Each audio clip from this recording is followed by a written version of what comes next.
യുഎസിലെ മിനിയാപോളിസിലെ ദേവാലയത്തിൽ നടന്ന വെടിവയ്പിൽ 2 കുട്ടികൾ കൊല്ലപ്പെടുകയും 18 പേർക്ക് പരിക്കേൽക്കുകയും ചെയ്തിരുന്നു.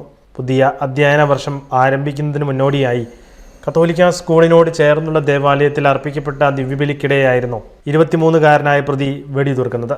ഈ ദാരുണമായ സംഭവം നടക്കുമ്പോൾ കുട്ടികളുടെ കൂട്ടത്തിലുണ്ടായിരുന്ന ഒരു 13-കാരൻ തൻ്റെ പ്രവൃത്തി മൂലം ശ്രദ്ധേയനായി മാറുകയായിരുന്നു. ജാവൻ വില്ലീസ് എന്ന ബാലൻ ഈ സംഭവം നടക്കുമ്പോൾ ഒട്ടും ഭയപ്പെടാതെ തൻ്റെ സഹപാഠികളെ ആ അപകടത്തിൽ നിന്നും രക്ഷിക്കണമെന്ന് ചിന്തിച്ച, അതിനായി സ്വന്തം ജീവനെക്കുറിച്ച് ചിന്തിക്കാതെ മനക്കരുത്തോടെ ഉറച്ചു നിന്നു. എങ്ങനെ നിനക്ക് ഇത്രയും ധൈര്യം വന്നു എന്ന ചോദ്യത്തിന് അവൻ നൽകുന്ന മറുപടി ദൈവത്തോട് പ്രാർത്ഥിച്ചത് വഴിയാണ് എന്നായിരുന്നു. ദൈവം അരികിലുണ്ടെങ്കിൽ എല്ലാം ശരിയാകുമെന്ന വിശ്വാസവും ഈ കൊച്ചു ബാലനുണ്ട്. ആ നിമിഷത്തെക്കുറിച്ച് ഒരു മാധ്യമത്തിന് നൽകിയ അഭിമുഖത്തിൽ ജാവൻ പങ്കുവച്ചിരുന്നു. ആക്രമണം നടക്കുമ്പോൾ ഞാൻ പള്ളിയുടെ അകത്തുണ്ടായിരുന്നു.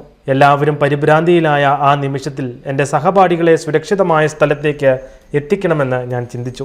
എൻ്റെ സുഹൃത്തുക്കളോട് ഒരു ബെഞ്ചിൻ്റെ അടിയിൽ കിടക്കുവാനായി ഞാൻ നിർദ്ദേശിച്ചു. പിന്നീട് ഞാൻ യേശുവിനോട് പ്രാർത്ഥിച്ചു. ദൈവം ഒപ്പമുണ്ടെങ്കിൽ ആർക്കും ഒന്നും സംഭവിക്കില്ല എന്നെനിക്കറിയാമായിരുന്നു, ജാവൻ പറഞ്ഞു. കൊച്ചു ബാലന് ദൈവത്തിലുണ്ടായിരുന്ന വിശ്വാസമാണ് ആ സമയത്ത് തൻ്റെ സഹപാഠികളെ മനോവീര്യം കൈവിടാതെ സംരക്ഷിക്കാൻ സാധിച്ചതെന്ന് നിസ്സംശയം പറയാം. പോലീസ് സംഭവ സ്ഥലത്തെത്തി അവരെ രക്ഷിച്ച് പുറത്തെത്തിച്ച സമയം ജാവനിൻ്റെ അമ്മ മെലീസ വികാരനിർഭരയായി. മുതിർന്നവർ പോലും ഭയപ്പെടുന്ന ഒരു സന്ദർഭത്തിലാണ് വെറും 13 വയസ്സുള്ള ഒരു ബാലൻ ദൈവത്തിൽ ആശ്രയിച്ച് ഈ പ്രതിസന്ധിയെ അതിജീവിച്ചത്.